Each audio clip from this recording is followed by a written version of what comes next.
The Crafts Lecture is our annual lecture in economic history, named after the founder of the Cage Research Centre and longstanding professor at Warwick, Nick Crafts. Now, every year I give a long discussion of Nick's career. I'll give a slightly shorter discussion of Nick's career just to kind of note his contribution to economic history.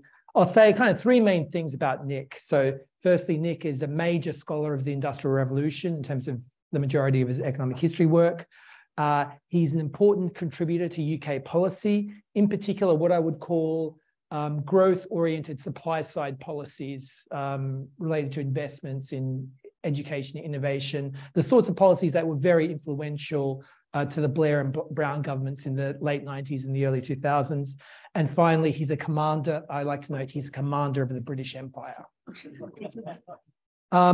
Furthermore, rather than reading off someone's CV, I'd like to note something about their research. An important thing about Nick is that he continues to be an incredibly energetic and creative researcher, producing a lot of interesting, valuable work. I'll point you to two recent papers in the last year or two. So firstly, he's got the 15-hour week, Keynes prediction revisited, which talks about kind of, one of Keynes's interesting ideas of predicting in the long run, shorter working hours. And Nick nests this prediction, sort of, obviously this prediction hasn't come to pass, at least for academics, I know that, and nests this in a kind of life cycle context and takes it to the data as to why Keynes's prediction failed or ways you can see Keynes's prediction.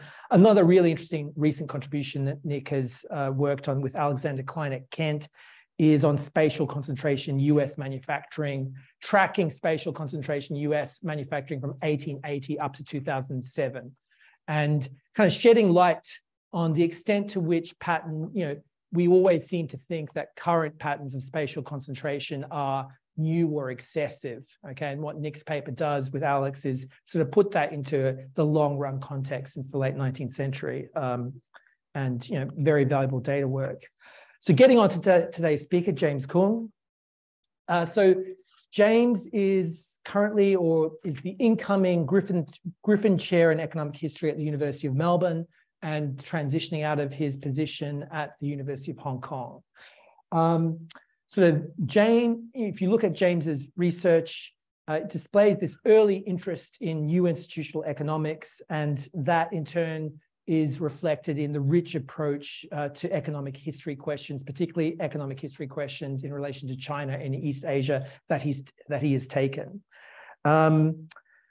Sort of going against the, in academia, they always tell you to specialize and specialize very, very narrowly. So James hasn't quite done that. In his economic history work, he's worked on topics such as crop adoption, population growth, the diffusion of Protestantism in China, and importantly, the role of the country's unique civil service exam system. His work, I think, relates to sort of Cage's core mission of, as you can see there, research, policy-driven economics research informed by culture, history, and behavior. And in particular, I think his work kind of sheds light on, the nature of development, the nature of culture and history in patterns of development as they relate to East Asia. So today's lecture, I think, is very interesting and topical subject, which is going to be the rise of the Communist Party in China.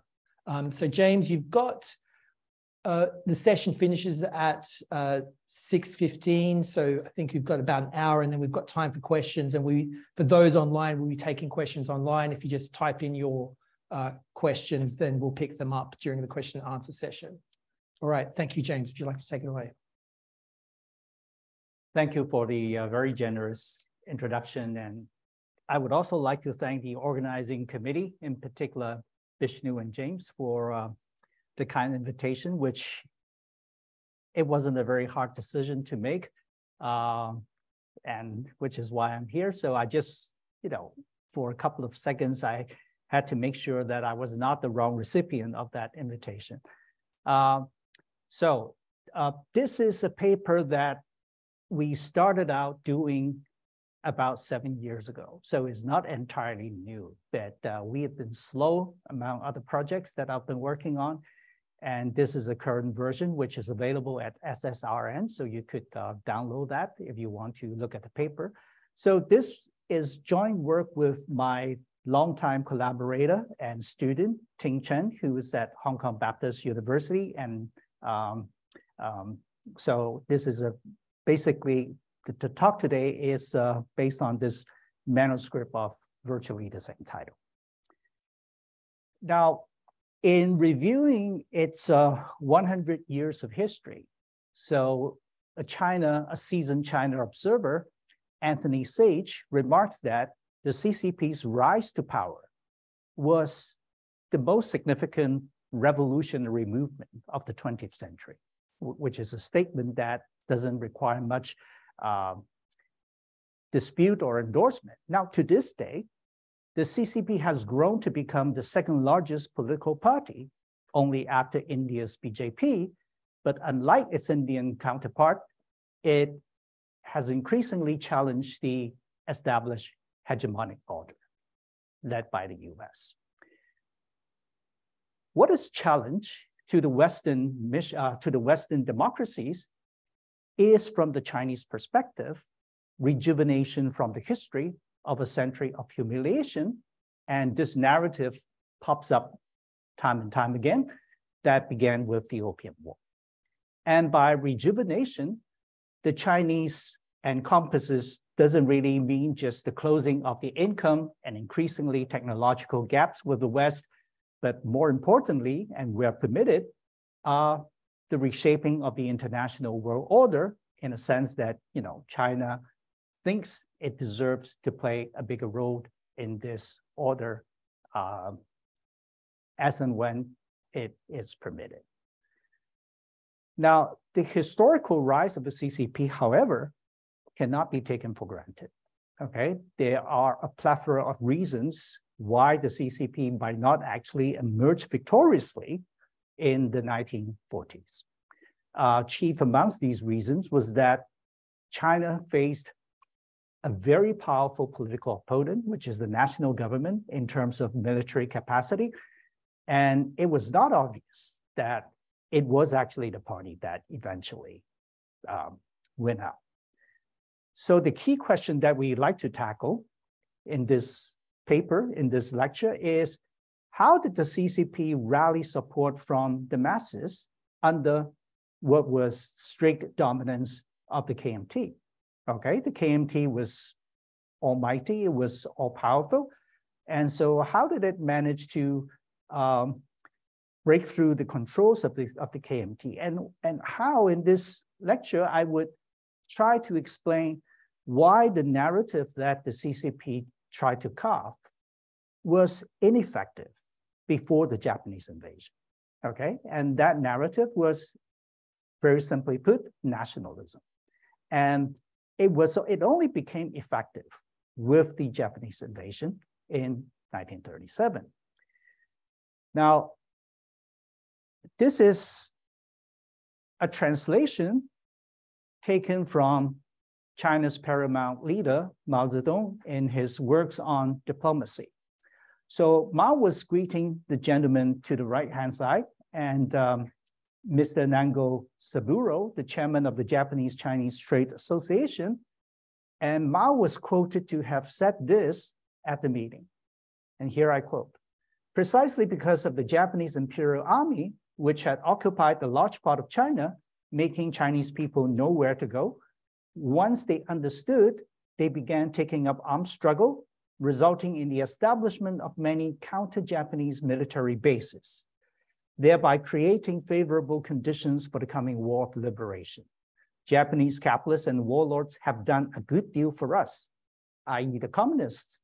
If ever we need to say thank you, I would like to say thank you to the Japanese warlords." Of course, it was a bit of a tongue-in-cheek, okay? And only somebody of this stature like Chairman Mao could utter something of this nature. But that also hints at the fact that, so in the absence of the Japanese invasion, the CCP might not actually be able to rise above.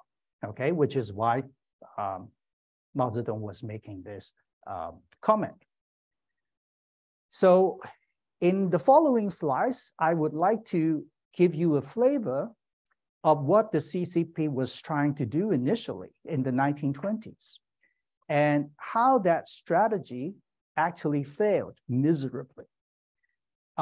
Before the Japanese invasion, lift them out of this predicament. So this is highly stylized. So for those of you who are interested in the history itself, you could sort of refer to more works along that lines.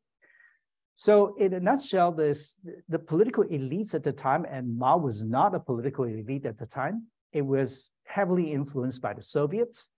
So the peasantry and the countryside were not part of the revolutionary blueprint as far as the CCP was concerned. So the CCP was aiming to develop very strong labor unions among the industrial workers, but competition was very intense for them. Okay, competition came not only from the KMT, but also from individual warlords, even including anarchist and Protestant missionaries. So it wasn't very successful in the first few years. And later on, it was able to develop some labor movements, but as some historians have remarked, the labor movements that were developed actually benefited from the widespread anti-imperialist sentiments.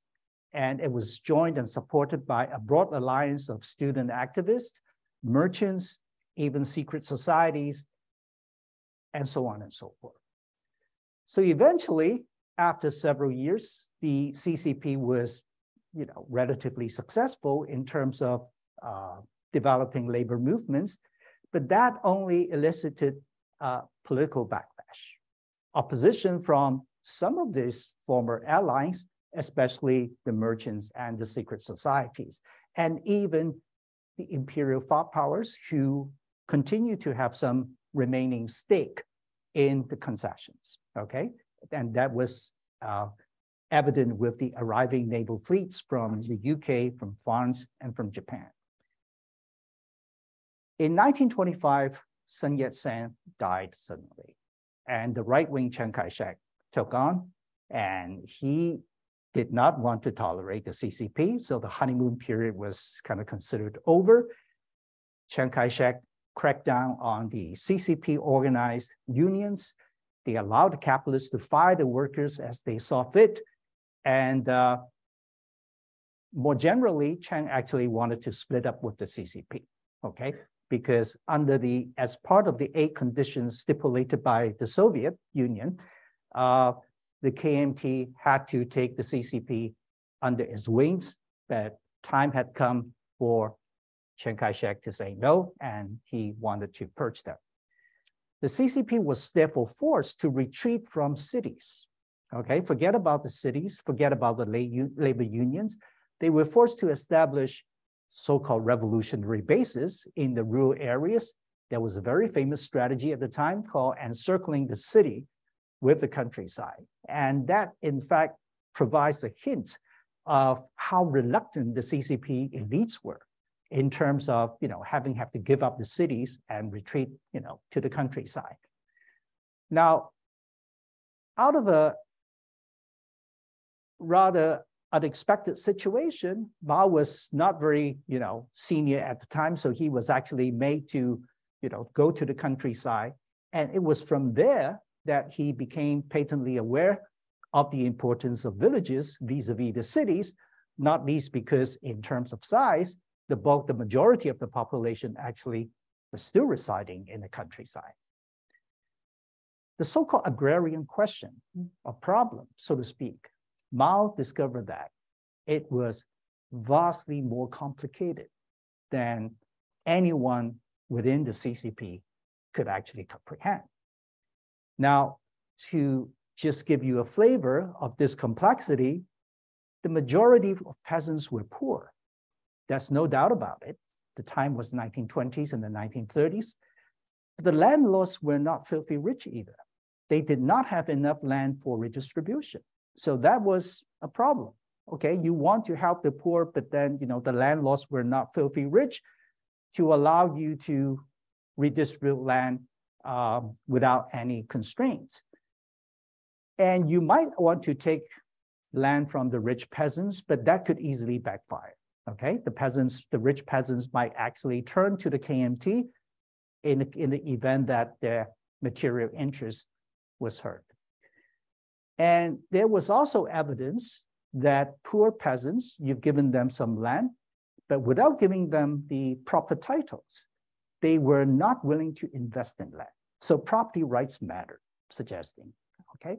So all these difficulties suggest that even if you are willing to give up the city, you are willing to give up the labor unions, you want to, develop a strategy from the rural context, it was not that easy, okay? So the CCP was facing a lot of difficulties in terms of rallying mass support. No doubt, the membership had grown in the few years when it was, partnering with the KMT, but they have sort of hit the bump. So in any case, Chiang Kai-shek wanted to try to stop the CCP from building up these revolutionary bases in the rural areas, persecuting them, forcing them to embark on the very famous but deadly Long March. And this map was taken from Wikipedia, which shows that these are the original revolutionary bases. Basically, they were located in the southwestern part of China, and they were forced to retreat all the way, first to here, the very famous Zunyi in Guizhou, and then encounter some KMT military operations, and they were forced to take even a longer detour and move up all the way, traversing over some 9,000 kilometers for over 1 year, traveling over extremely difficult terrain, okay? And so recently, historian of China, Joe Azaric, wrote this book called Accidental Holy Land, describing this particular place called Yan'an in northwest China. So this is a graph plotting the growth of the Chinese Communist Party membership at the national level. There's no better data than the national level as far as this statistic is concerned. So it's a number of members in thousands plotted over the years. And you can see that the period 1934 to 1937 was a period when Chiang Kai-shek, when KMT wanted to decimate the CCP. And so after growing in membership for a few years, it plummeted. So the loss in membership as a result of the deadly Long March amounted to almost 90%. Okay, so this is remarkable. And you can see from 1937 onwards, that was the time of the Japanese invasion, membership grew. Okay, so something about the Japanese invasion was helping tremendously CCP growth. And so the last bit of introduction is that eventually the CCP was able to find a solution. And that solution was nationalism. Now, to be sure, nationalist sentiment was brewing strong already in the run-up to the 1911 revolution, after China was defeated by Japan for the first time towards the end of the 19th century in the first Sino-Japanese War. But this nationalist sentiment, it was very popular among the intellectuals and revolutionaries, such as Sun Yat-sen and students studying in Japan, but they failed to take root on Chinese soil, okay? It didn't reach out to the majority of the population. So it was in the minds of the intellectuals and the minds of the revolutionaries, but they never reached to the ground, okay? And the Japanese invasion changed the rural conditions in China in a fundamental way, okay? So the loss of life and property, the disruption of a peaceful social order, the fear of recurring invasions, and not the least, the humiliations and anxieties suffered in the course of all these misfortunes, created a strong unity among the Chinese citizens, all of a sudden, in one fell swoop, and created effective demand for leadership. And the CCP sort of filled out that gap as a result. So in short, we sort of view the Japanese invasion as a shock treatment, as a shock event to nation building, okay? So here are some statistics, some back of the envelope statistics for the extent of casualties that China was made to suffer as a result of that invasion. So 7.5 million, amounting to 1.4% of the total population in 1934, were killed.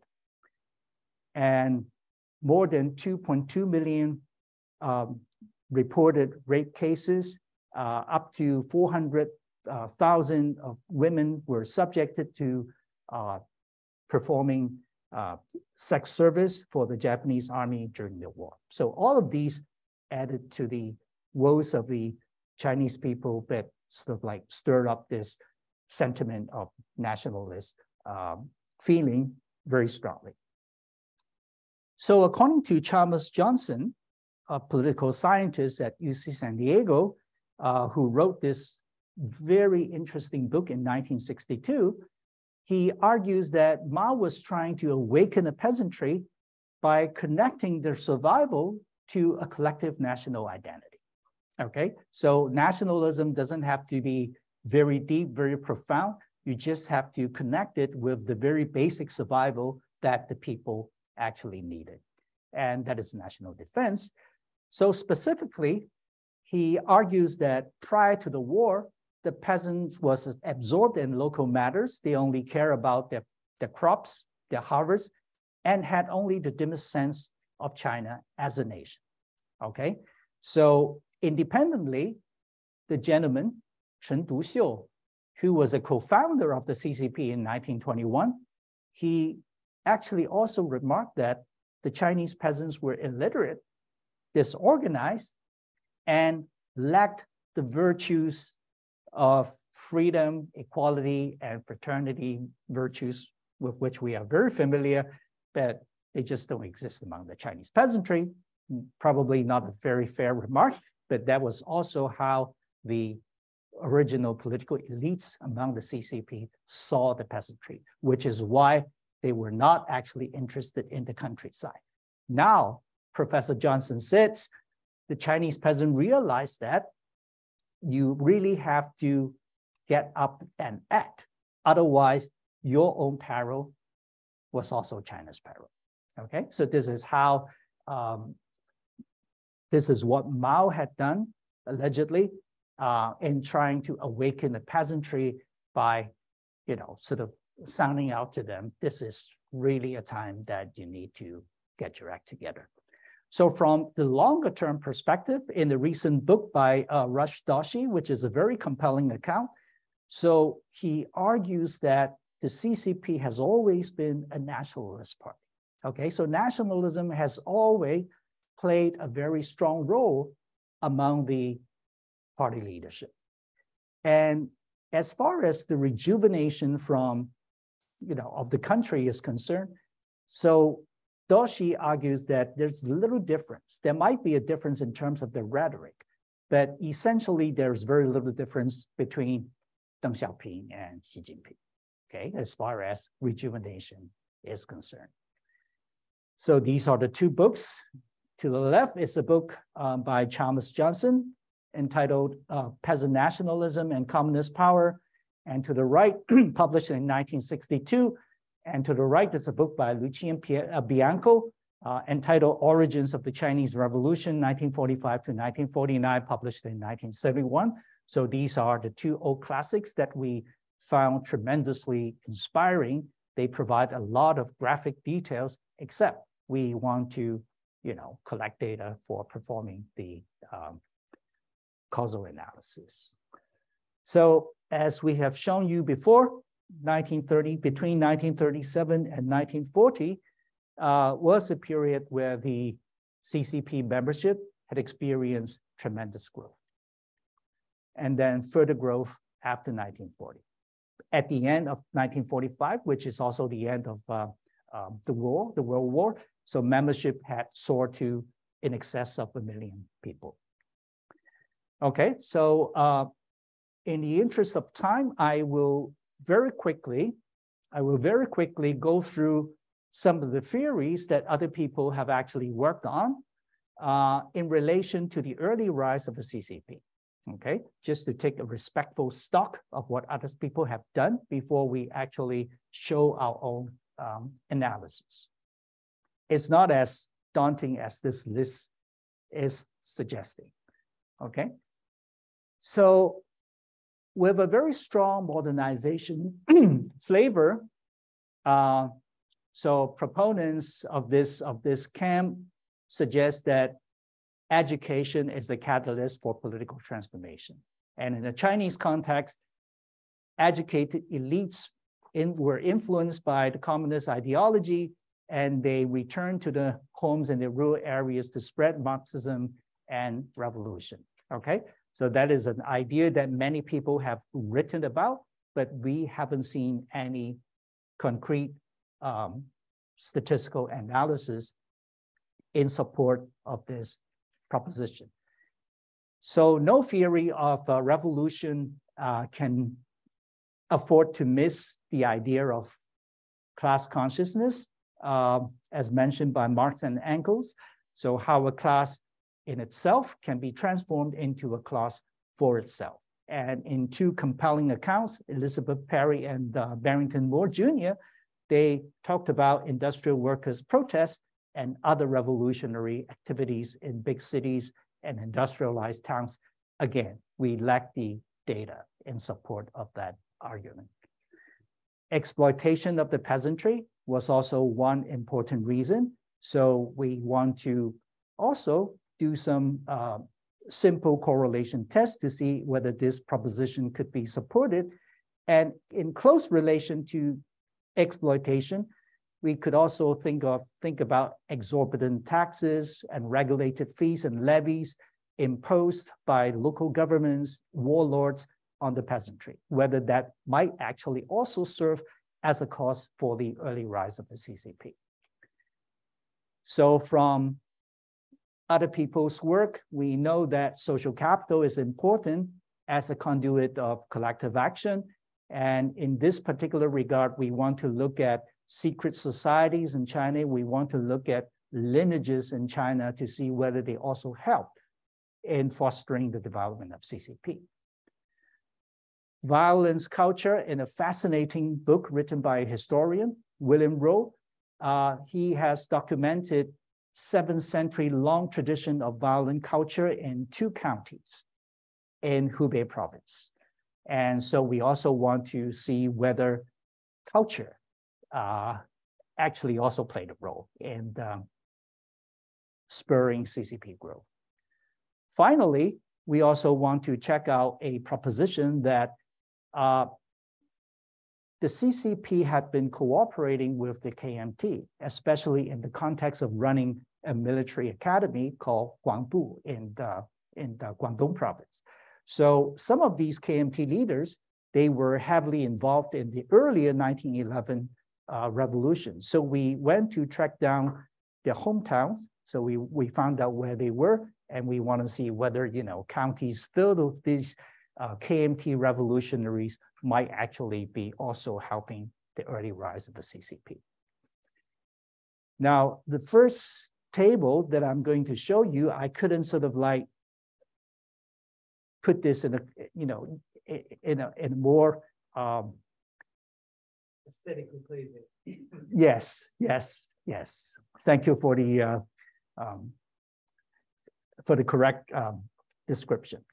So here are the variables: treaty ports, number of modern firms, number of primary and middle schools. So these are all used as proxies for modernization theory. Okay, they're not perfect, but they are close. And you can see that we're using two outcome variables to indicate the rise of the CCP, the density of the CCP cadres. Okay, so these are mid-level, middle to high upper level cadres, density of CCP martyr soldiers. These are people who sacrificed in the war because they fought on behalf of the CCP. And so the period is 1921 to 1936, which is right on the cusp of the Japanese invasion. And you can see that none of the proxies for modernization theory actually are significant, okay? The share of unionized worker, it is significant. By the way, this is correlation. We haven't controlled for the fixed effects, but even if you control for the fixed effect, if you control for the prefectural fixed effects, the results are still there. If you control for the county level fixed effects, which is what we are trying to do, the significance has gone away, okay? So in order to be generous to what other people have proposed, we try not to do that. Exploitation matters in partly explaining the earlier rise of the CCP.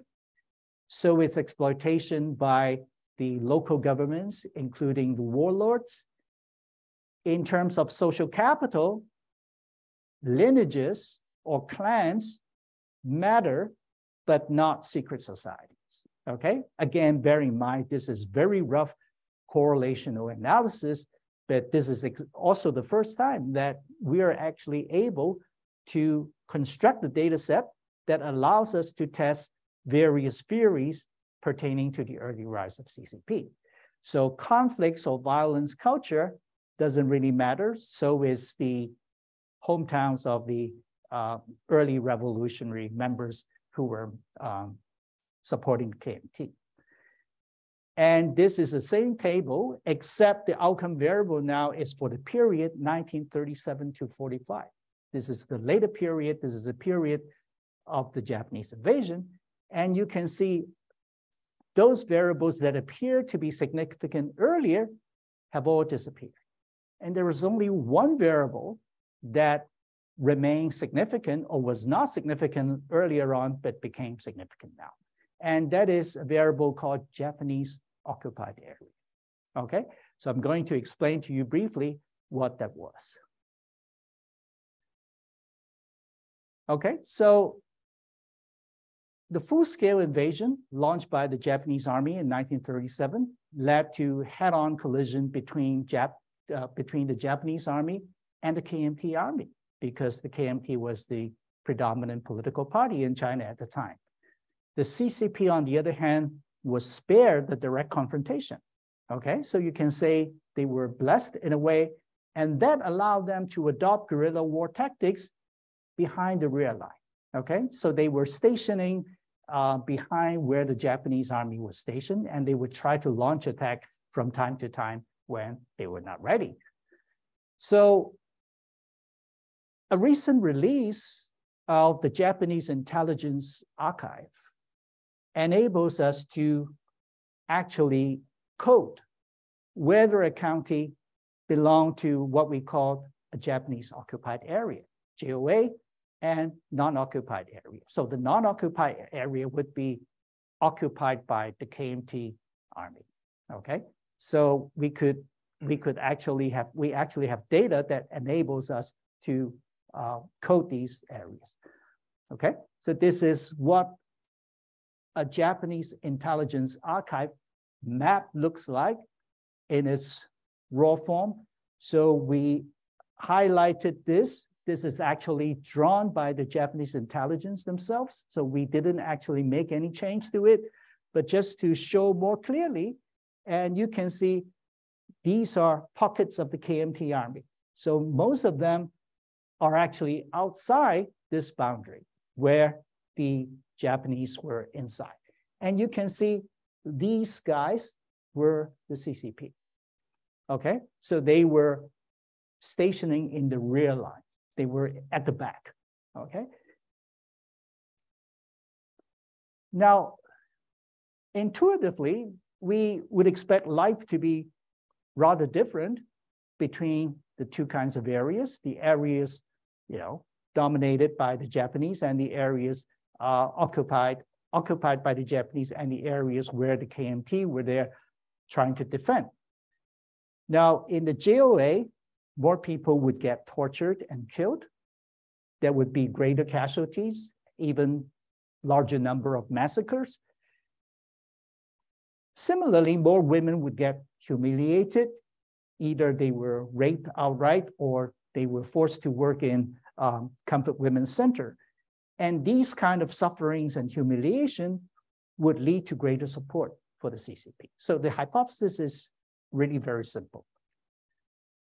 So how to measure CCP growth? So I mentioned earlier that in terms of CCP membership, it's available only at the overall national level. But we want to measure the variation at the county level so that we know where in China CCP growth was actually strongest. To do that, we resort to three alternatives. So the first is, you've already seen the density of CCP cadre, like for every 1,000 people, how many CCP cadre was there? So we relied that on the biographical data of close to 10,000 CCP cadres. These are colonels and above, so they are middle to upper level officials.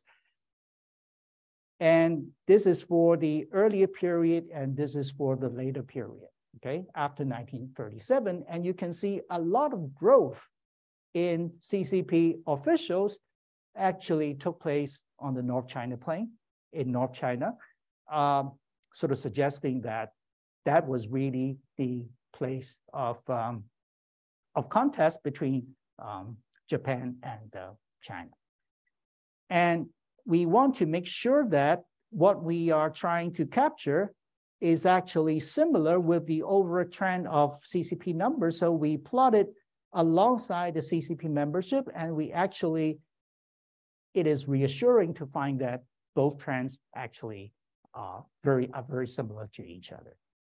So the second measure is a more complete measure in a sense, because this only measures the elites of the CCP, okay? This is a measure of the more average, CCP officials. So from this website called chinamartyrs.gov.cn, we were actually able to download very rich information of people who fought for the CCP during the war and were killed. We know the hometown information, we know the year of the death and so forth, okay? So we also try to use that as part of our explanatory variable. Finally, and you can sort of see that this is the North China is actually the place where the majority of the martyr soldiers were killed. So the third, and to me is the most exciting variable, is the size of the guerrilla base established by the CCP in 1940. Okay, and this is a measure of the number of soldiers actually residing in a country's guerrilla base in 1940. Okay, I may not have time to go into explaining why we chose 1940, the year in particular, and this is obtained from the Japanese Wartime Intelligence Archive. Okay, so we go back to this map, and you can see these are all the boundaries drawn by the Japanese, and you can sort of find where the CCP, the KMT, even puppet troops. So this is a concept I'm going to talk about later, and even bandit force. Okay, so the Japanese intelligence was actually very detailed in identifying who was staying where. Okay, so we have a sample of 1,700 counties covering 24 provinces in 1953. We exclude provinces that are either 3 of them in Northeast China were already occupied by Japan before 1937, specifically 1931, and 4 of them because of missing information. Okay, so we check.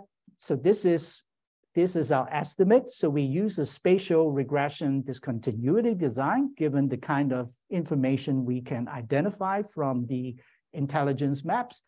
So we try to explain the 3 outcome variables that I mentioned earlier, using whether a county actually is coded as a Japanese occupied area, and we control for the RD polynomial for the smooth functions of the XY coordinates. Okay, very standard spatial RD practice. And in the spirit of Melissa Dell, we also control for the segment fixed effects, just to sort of make sure that we are comparing light with light. Okay, this is how the boundary looks like, and this is the 100 kilometers bandwidth, just to demonstrate. We also check the Japanese archive, check the validity of the Japanese archive using data collected by the KMT. Okay, some of the reviewers were, without reading our paper carefully, they were arguing that, you're using the Communist Party data, and then, there must be problems with it. In fact, we are not using any of the data provided by the Communist Party. Okay, and this is something aesthetically more pleasing to the eye, right? So these are the three variables that I have been introducing, and these are the coefficients. The bars are the coefficients being estimated, and this thin thing here is the confidence level, the lower level and the upper level. And I specifically draw this at the 0 level so that it is even easier to see. Anything above this level is statistically significant. And so the estimation includes all samples, counties within the 400 kilometers, 300, 200, 100, and optimal bandwidth, okay? So regardless of the specification, you can see that all of these actually turn out to be statistically significant, with the effect being largest for the gorilla base, okay?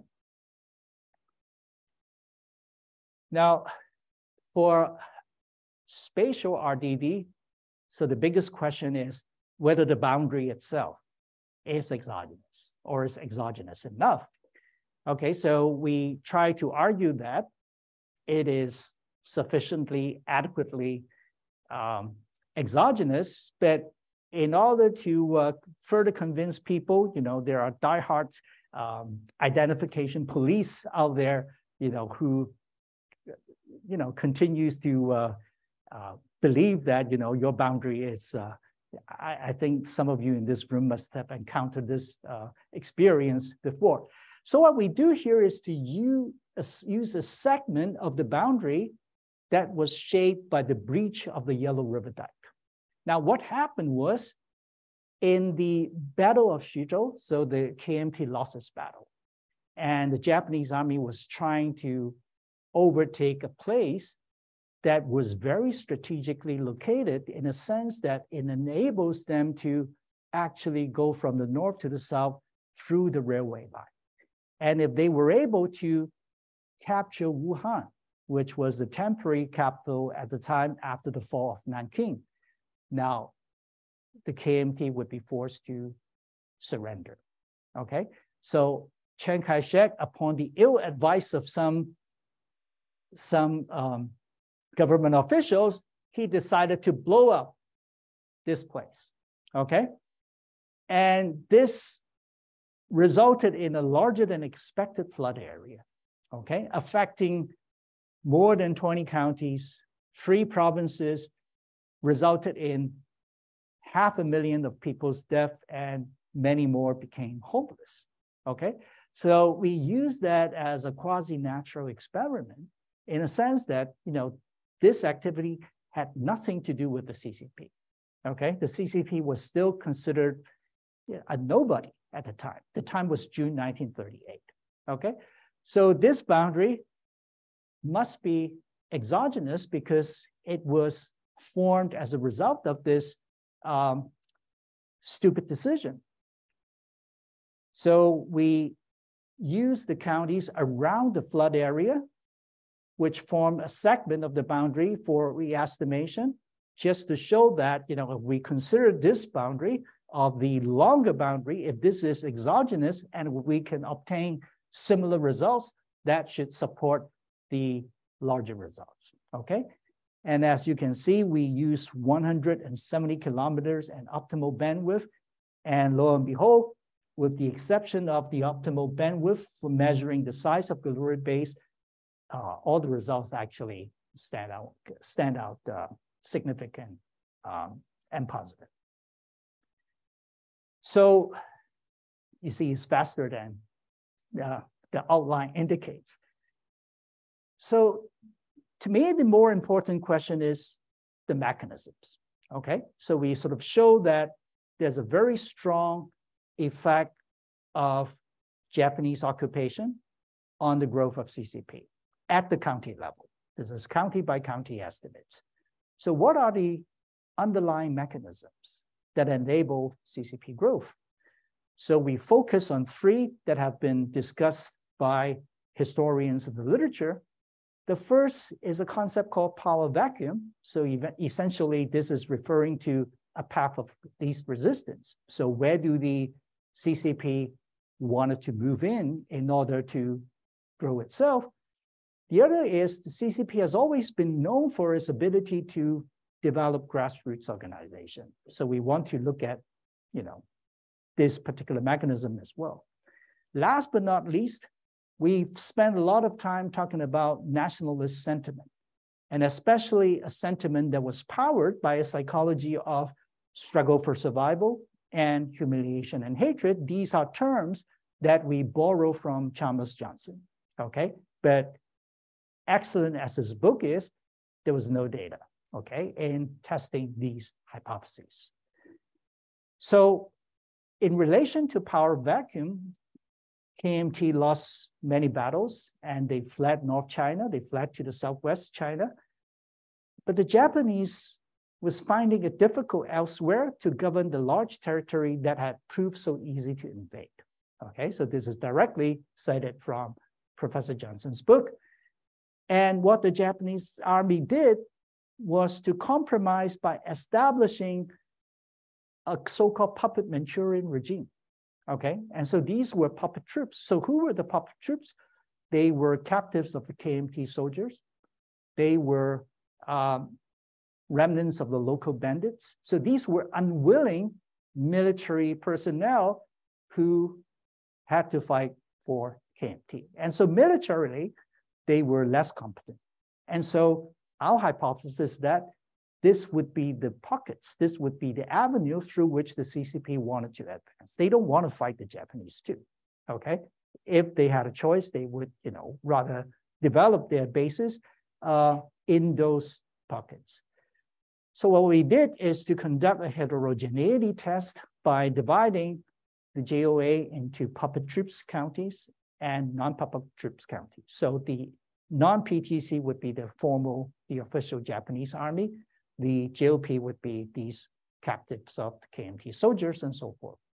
And we find that the CCP actually grew faster in the PTC, moderately in terms of the first outcome variable, quite sizable in terms of a second, and also in terms of a third, okay? So I can let you see, so this is still an aesthetically pleasing graph, and you can see with some slight exceptions, not everywhere significant, but to a large extent, they remain significant, okay? And the second mechanism is about building up grassroots. So this is a placebo test. I'm going to skip this, okay? So I move on to the second mechanism in the interest of time. So the CCP was very famous for building up its organizational capacity and mobilize people to support its cause against the Japanese invasion. So the county party committee was the highest level of organization at the grassroots level. So what we did is to conduct a heterogeneity test by interacting JOA with whether a county had established a party committee. This is very straightforward. And then we use an ordinal variable to indicate the level of grassroots organization a county had established. They could be a 党小组 which is a party group with fewer than 100 people. This is a more extensive party chapter or branch. Once you meet a certain number, the central committee would actually send additional personnel to assist you. And this is the largest one. So this is an ordinal variable coded from 0 to 4. And we can find that the effect of local party building was significantly stronger for counties inside the JOA. And this is an ugly table. We were not able to, show it in a more pleasing way, but you can see that this is significant on itself, but it has additionally significant effect, okay? The same with the rank of party organization, okay? Now, finally, I want to talk about this last mechanism, which is war suffering as a channel. And we decompose war suffering into struggle for survival and humiliation and hatred, respectively. The first one is proxied by the number of civilians directly killed by the Japanese army, and the second, the number of rape cases, okay? So again, we conduct a heterogeneity test by interacting JOA with these two proxies respectively, and we find that the effect of war sufferings actually had no effect by itself. This has no effect on the rise of the CCP outside of the JOA. Let me show you this ugly table again. You can see that the density of civilians killed and the density of rape cases on their own, they're not significant. They're only significant inside the JOA. Okay, so this is the interesting results by trying to estimate the slope of the main variable. Now, with several minutes left, I want to talk about something that is not included in our paper, but this is something that is, we consider rather interesting. And that is about the persistent effect of war-induced nationalism. Okay, so nationalism was brewing strongly in the past, but it is also blowing very strongly at the present. Now, we don't actually have a direct measure of wartime nationalism. So we were using historical variables to insinuate that, to imply that, we have some evidence of wartime nationalism, but people might not buy it because, it's historical. So we would like to further verify this by addressing whether war-induced nationalism may have some long-term effects on national identity and regime support, which is what we are sort of seeing from time to time as it happens today. We know in other contexts, leaders have relied on the social construction of a narrative based on collective memory to help foster national or group identity, okay? And the CCP has also done that. From time to time, it appeals to the collective memory of the Sino-Japanese War in order to rally for mass support.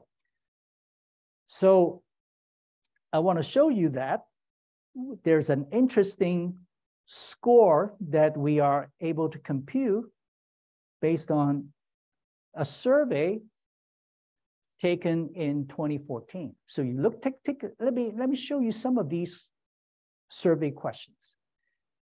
So the first one is national unification and territorial unity are of the highest interest to a society. Okay, so this is a question asking, on a 5-point scale, to what extent do you agree or disagree with that? As long as it is allowed by state capacity, China has the right to take any action to defend its national interests. Okay. Military force should be applied to unify Taiwan should conditions permit.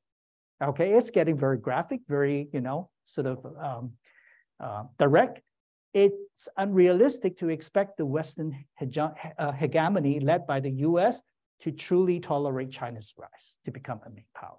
So almost 10 years ago, we are actually seeing all these questions being asked of the Chinese citizens, and we compute a score to that.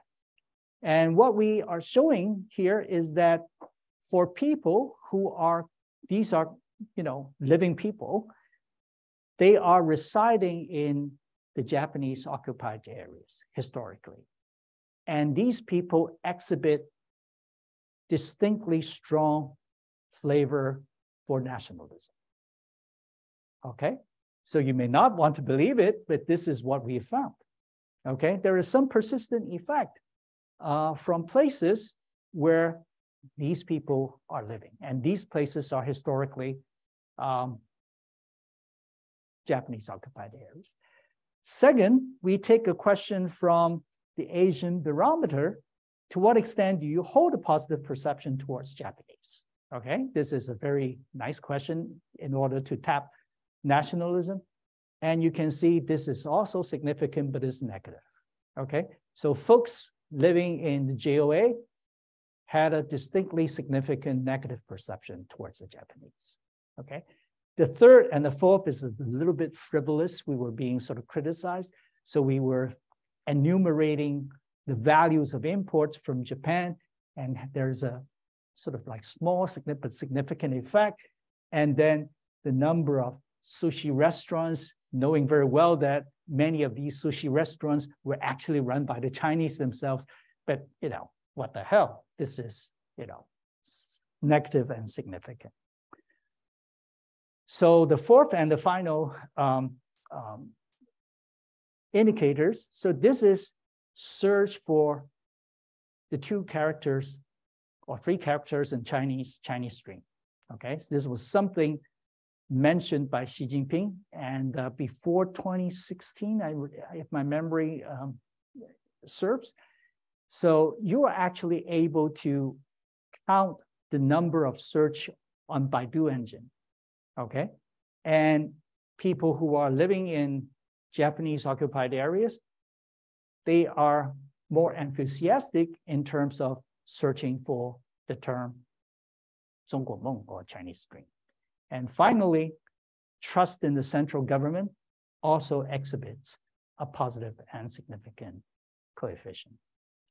Okay, so I'm about to end in a minute. So what I've done, or what we've done in this paper, is that we try to document this phenomenal growth of CCP in the past. Instead of looking what they are doing now, we look at the historical conditions in producing its phenomenal growth. So that's mission number 1. And we see the Japanese invasion as presenting an exogenous opportunity for the CCP to rally mobilization and support under what was the most difficult of circumstances. Okay, and finally, we find that Mao's particular appeal to a peasantry concerned with survival, okay? Nothing fancy, nothing of a very tall order, but just plain survival, brought a nationalist sentiment to an unprecedented high in a wartime situation, which arguably continues to this day in gluing the party and the people together. Okay, so I'll stop here and I'll start taking questions. Thank you very much.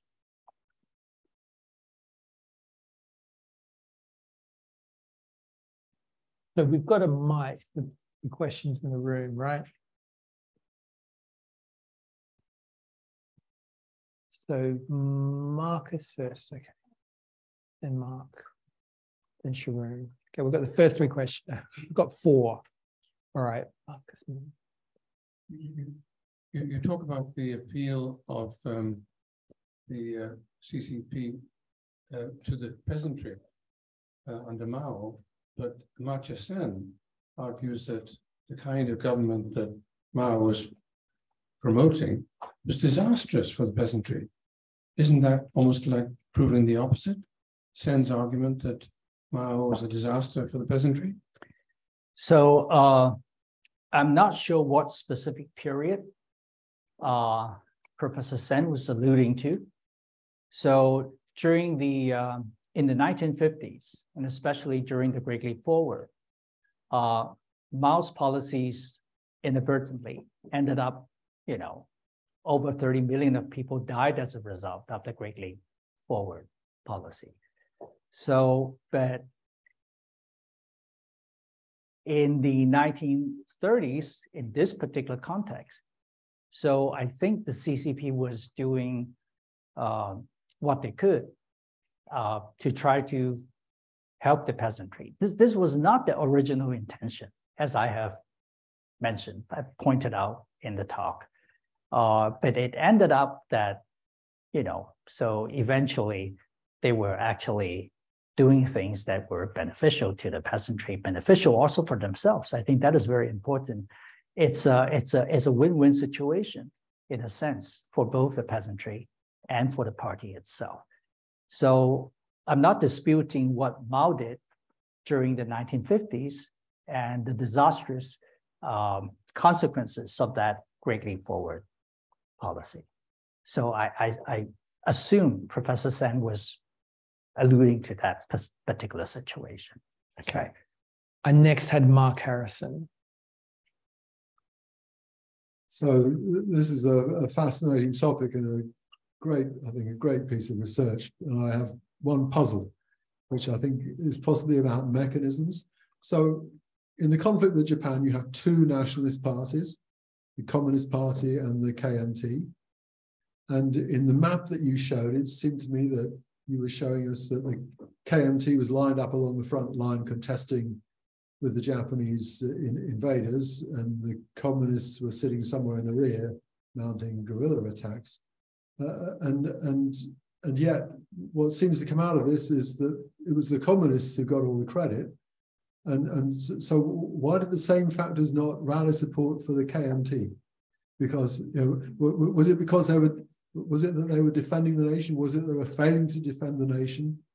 That's my question. So, Okay. Yeah.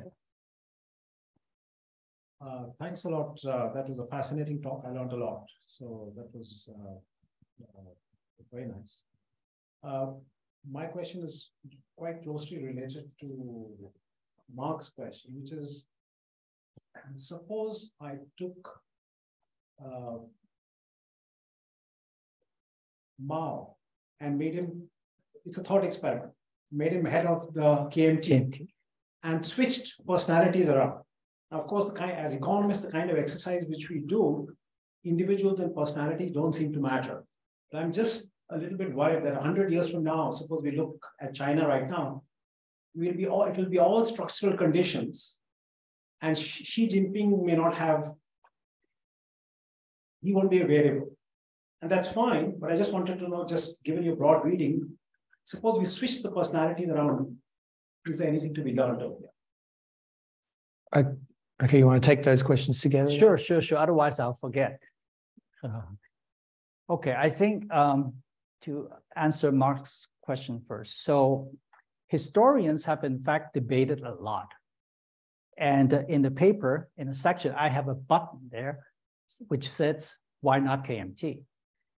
And Lucien Bianco argues that Chiang Kai-shek made a serious mistake.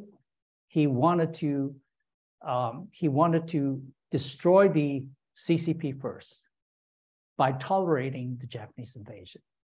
And he thought once he get rid of the communists, he would be able to, there's a famous strategy that Chiang was actually advocating at the time, and that was like trading space for time. China was so vast a territory, and it was not difficult for him, if I can't fight you, I'll try to escape from you while waiting for international aid and support to arrive, right? So the simple answer to that question is that the KMT was not really thinking in terms of, I think it's really hard to place a value judgment on this thing because the KMT was the dominant political party. So it had to bear the brunt of fighting the Japanese when the Japanese invaded, right? Because the Japanese didn't see the CCP as the predominant party to begin with. So it even allowed them to be, staying in the rear lines, thinking that, they were at most some bandits that we don't really need to worry about it. it was only up until 1940 when the communists launched the 100th Regiment offense against the Japanese that you can now identify from the Japanese wartime intelligence. Now they actually take the Communist Party seriously.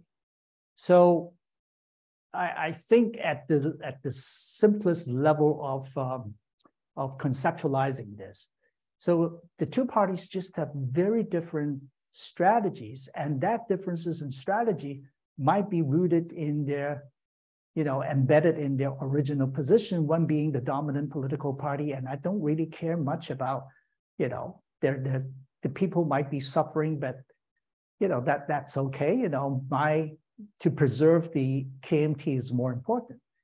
And then the Communist Party, they were playing second fiddle, and the only support that they can rally from the people was actually to serve them and to help them.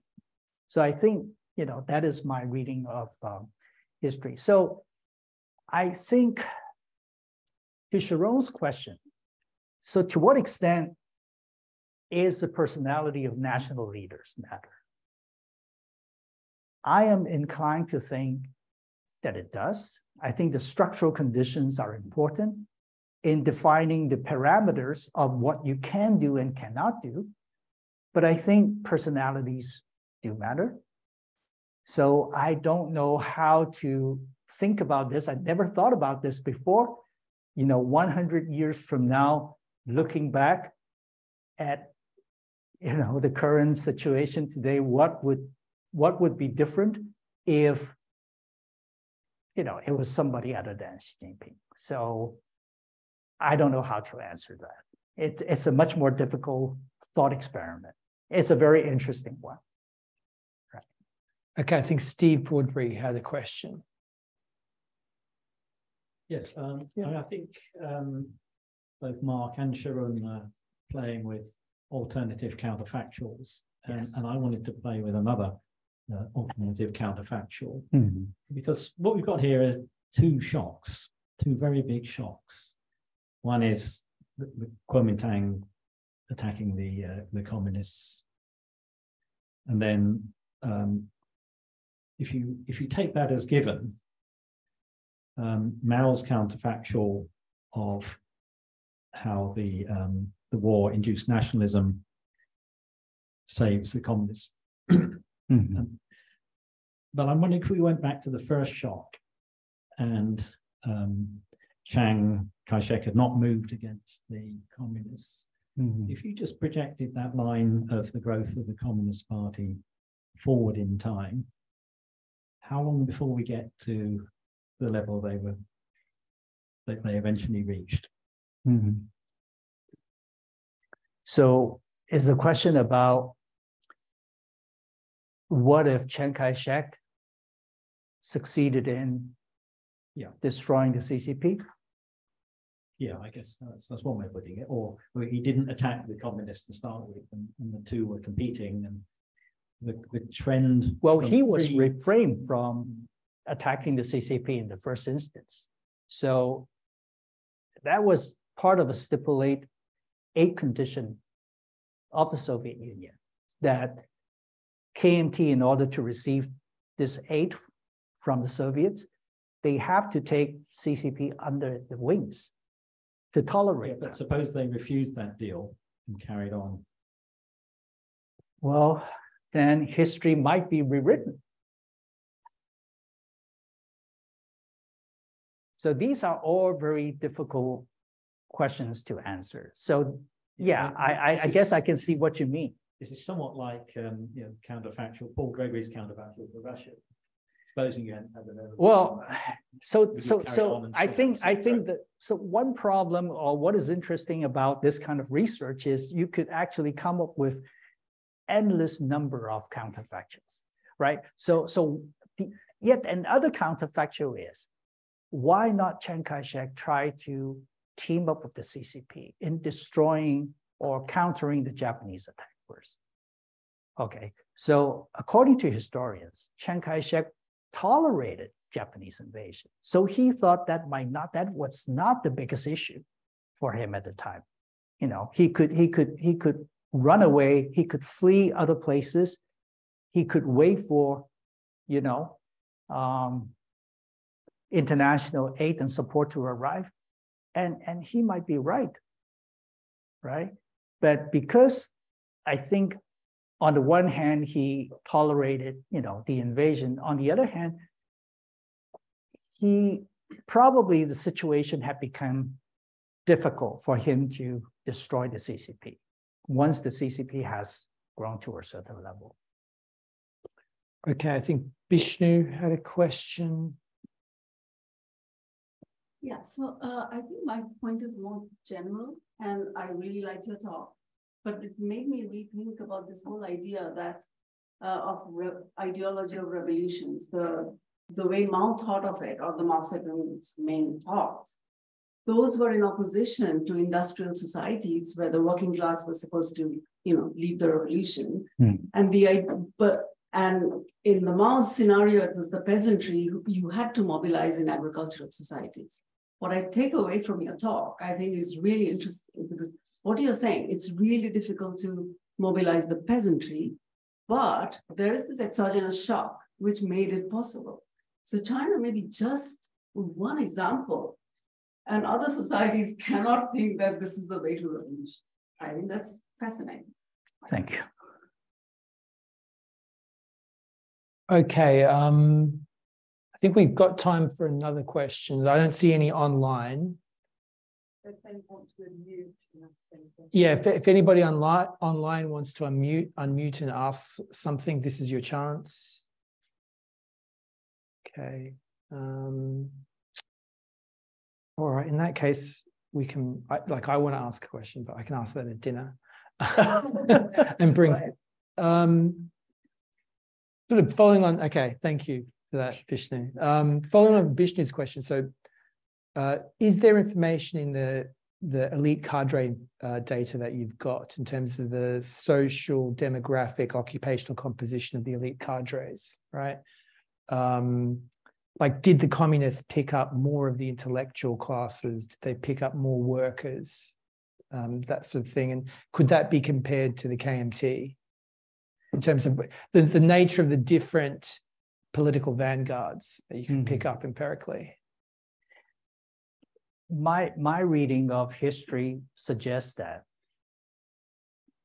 the CCP actually picked up disproportionately intellectuals. Right. They wanted to pick up the working class, but they were far and few in between. So eventually, what they picked up were all intellectuals, you know, romanticizing about the revolution. And that, according to some, was the reason why, you know, industrial workers could not be the vanguard of revolution, because China had such a small proportion of workers who were unionized in the 1930s. So that was actually a wrong target. That was insisted by the Soviet leadership, that you need to develop a vanguard of industrial workers. But China was very unlike Soviet. At the time, China did not have the critical mass for developing leadership in that particular department. Great. Yeah. Okay. We'll leave it there. So thanks very much, James. We'll be having a reception in a moment, as I promised a reception. So would you like to join me in thanking James for his excellent lecture?